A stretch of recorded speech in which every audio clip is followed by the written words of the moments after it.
Shalom, selamat pagi Bapak Ibu saudara-saudara yang dikasihi Tuhan Allah. Senang sekali kita bertemu kembali lewat kanal YouTube ini.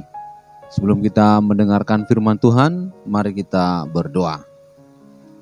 Anugerah dan damai sejahtera dari Allah Bapa dan dari anaknya Tuhan Yesus Kristus kiranya menyertai saudara-saudara sekalian. Amin. Firman Tuhan hari ini diambil dari Injil Markus pasal 4 ayat yang ke-40. Demikian firman Tuhan. Lalu ia berkata kepada mereka, "Mengapa kamu begitu takut? Mengapa kamu tidak percaya?" Demikian firman Tuhan. Topik renungan kita, jangan takut, percaya Tuhan. Saudara-saudara yang dikasihi Tuhan Allah, teks ini bercerita tentang Yesus bersama para murid sedang naik sebuah perahu. Di tengah perjalanan datanglah ombak, badai yang mau menenggelamkan kapal mereka. Para murid meresponnya dengan takut. Mereka berkata, "Kita akan binasa." Kemudian mereka membangunkan Yesus yang sedang tidur. Dan kemudian Yesus bangun, dia menghardik badai dan badai itu berhenti dan kemudian dia menegur para murid. Inilah salah satu tegurannya. "Mengapa kamu begitu takut?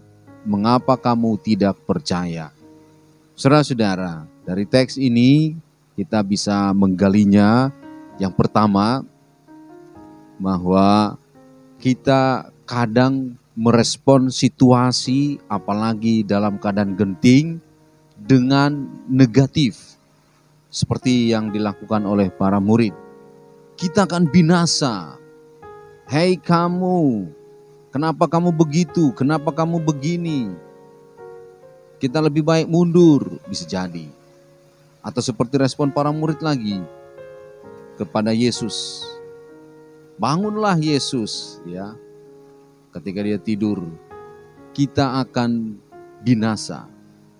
Oleh karena itu, saudara-saudara, kita diajak dari teks ini supaya kita merespon dengan positif, jangan negatif.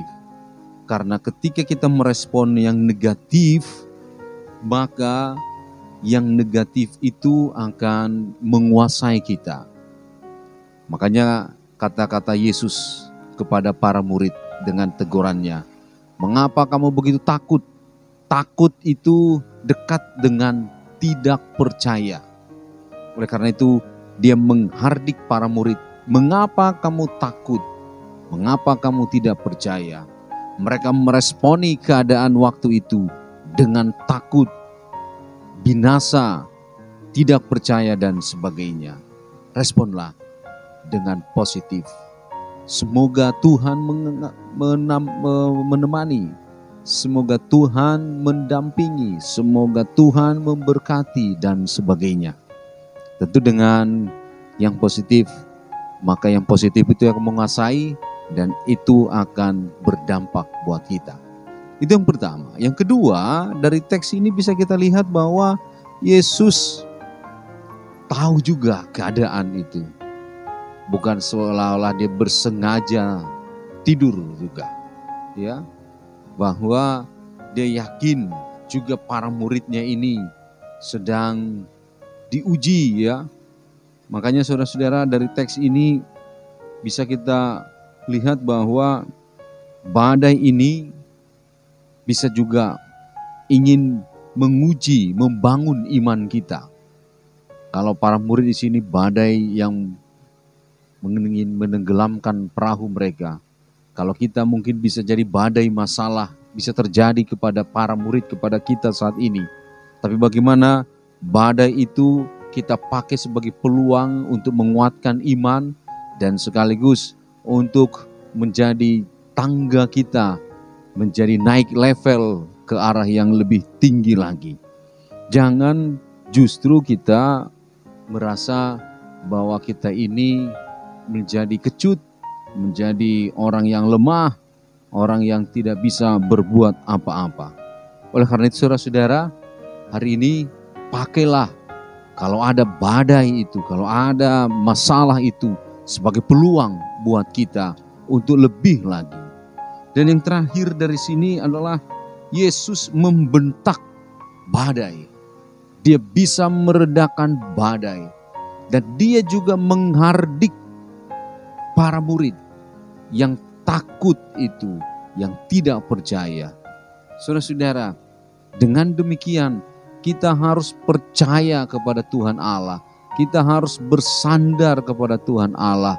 Jangan menjadi orang yang berada di kebimbangan, keraguan, atau justru bermuka dua dengan percaya kepada Tuhan, percaya juga kepada dunia ini.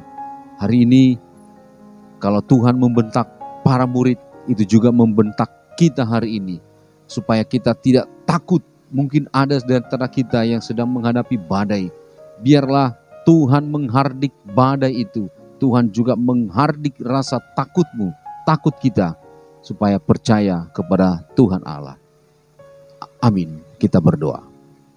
Bapa kami yang di sorga, kami bersyukur ya Tuhan buat firman-Mu yang telah kami dengarkan. Tuhan, melalui firman ini kami dikuatkan.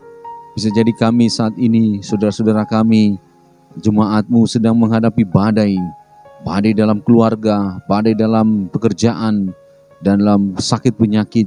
Tuhan, biarlah Engkau menghardik kami dari rasa takut, dari rasa tidak percaya kepadamu. Bapa di sorga, biarlah firman ini juga menguatkan kami melakukan seluruh aktivitas ke depan.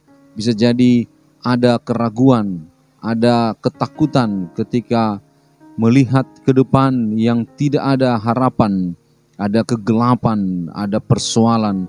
Tapi kami yakin melalui firman ini, bersama-Mu kami dapat melewatinya. Terima kasih Tuhan, kami serahkan seluruh aktivitas kami ke dalam tangan-Mu. Dalam nama Yesus Kristus kami berdoa. Amin. Bapak, Ibu, saudara-saudara yang dikasihi Tuhan Allah, selamat pagi, selamat beraktivitas. Tuhan Yesus memberkati.